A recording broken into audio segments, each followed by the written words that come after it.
दोस्तों आज का वीडियो आपके लिए और बहुत सीरियस होने वाला है, क्योंकि मैं आज आपके लिए एक ऐसी जानकारी लेकर आया हूं जो आपके सीधे बैंक खाते से जुड़ा हुआ है, ओटीपी से जुड़ा हुआ है और डिजिटल ट्रांजैक्शन से जुड़ा हुआ है। अगर आप एटीएम इस्तेमाल करते हो, यूपीआई से पेमेंट करते हो, नेट बैंकिंग या मोबाइल बैंकिंग यूज करते हो, तो ये वीडियो आपके लिए बहुत जरूरी है, क्योंकि 2026 से बैंक एसएमएस अलर्ट को लेकर एक ऐसा बदलाव करने जा रहा है जिसकी जानकारी अगर आपको नहीं होगी तो आपको ओटीपी नहीं मिलेगा, और ओटीपी नहीं आया तो ना पैसा निकलेगा, ना कोई ट्रांजैक्शन होगा और ना ऐप में लॉगिन होगा।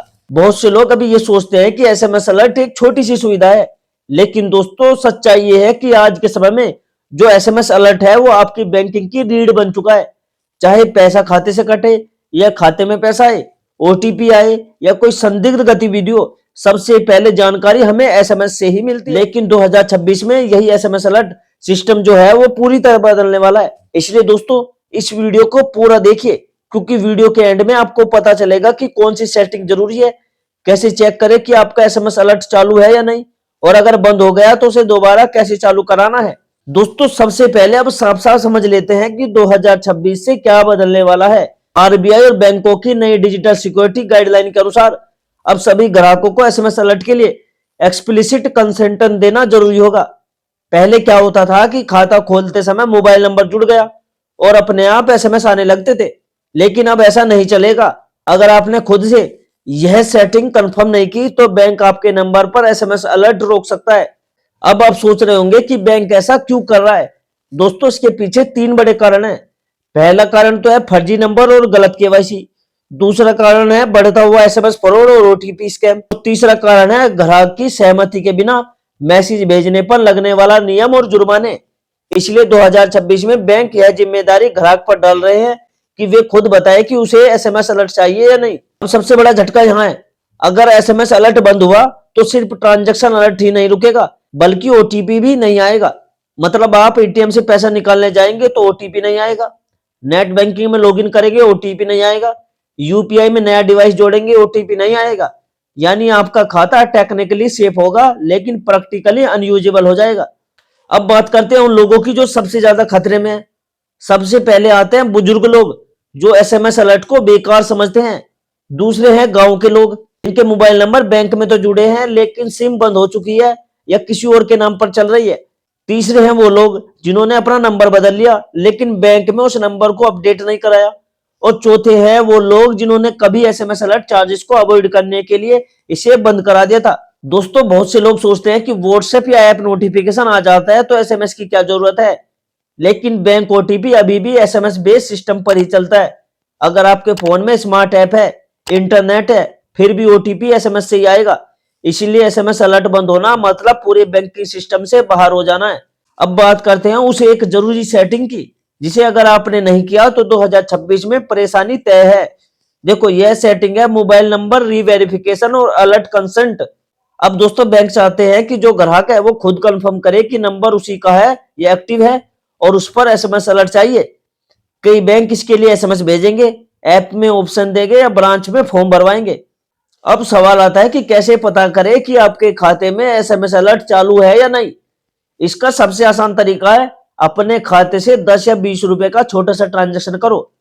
अगर तुरंत एसएमएस आता है तो अलर्ट चालू है, अगर एसएमएस नहीं आया तो समझ जाइए कि खतरे की घंटी बज चुकी है, उसका एसएमएस अलर्ट बंद है। अगर एसएमएस नहीं आ रहा है तो घबराने की जरूरत नहीं है। सबसे पहले तो आप तीन तरीकों से इसे ठीक करवा सकते हो। पहला तो बैंक ब्रांच में जाओ, उसमें एसएमएस अलर्ट एक्टिवेशन फॉर्म भरो। दूसरा नेट बैंकिंग या मोबाइल बैंकिंग ऐप में जाकर अलर्ट सेटिंग ऑन करो। और तीसरा बैंक द्वारा बताए गए नंबर पर एसएमएस भेजकर सर्विस एक्टिवेट करो। और तीसरा तरीका है बैंक द्वारा जो बताए गए नंबर पर एसएमएस भेजकर सर्विस एक्टिव करके। दोस्तों अब एक बहुत जरूरी बात, कई बैंक एसएमएस अलर्ट के लिए सालाना या मासिक चार्ज भी लेते हैं, फीस भी लेते हैं। 2026 में भी ये चार्ज खत्म नहीं होगा। अगर आपके खाते में बैलेंस नहीं होगा तो बैंक एसएमएस अलर्ट अपने आप बंद कर सकता है।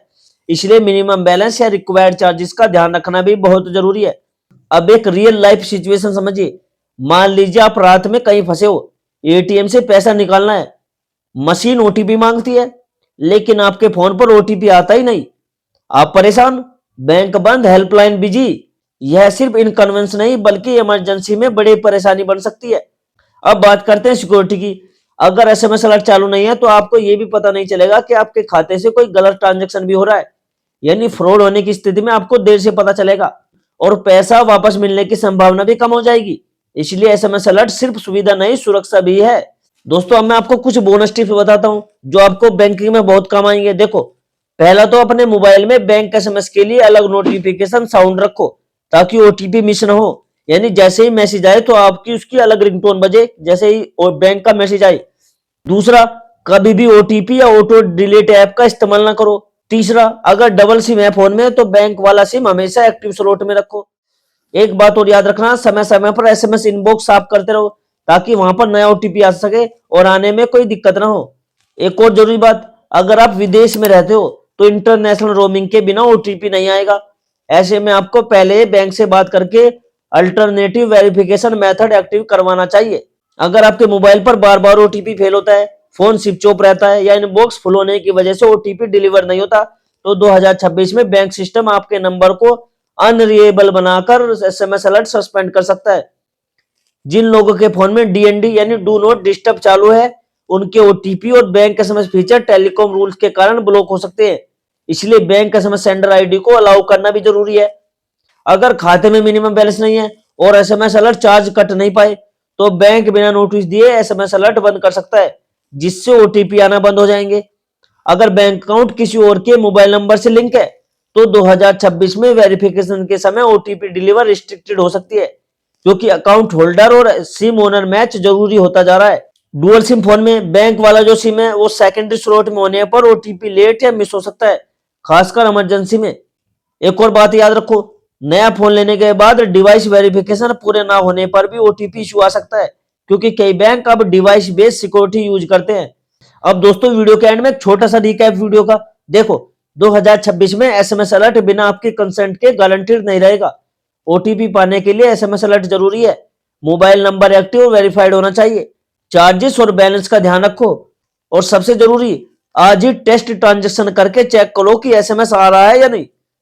दोस्तों अगर ये जानकारी आपके लिए उपयोगी रही हो तो वीडियो को लाइक जरूर करिएगा ताकि यह जरूरी संदेश ज्यादा लोगों तक पहुंचे। चैनल को सब्सक्राइब करिए क्योंकि हम ऐसी ही बैंकिंग और सरकारी नियम की सच्ची और काम की जानकारी आपके लिए लाते रहते हैं। और कमेंट में जरूर बताइएगा कि आपके फोन पर अभी भी बैंक एसएमएस आते हैं या नहीं। तो मिलते हैं दोस्तों अगली वीडियो में एक और जरूरी अपडेट के साथ। तब तक के लिए जय हिंद, जय भारत।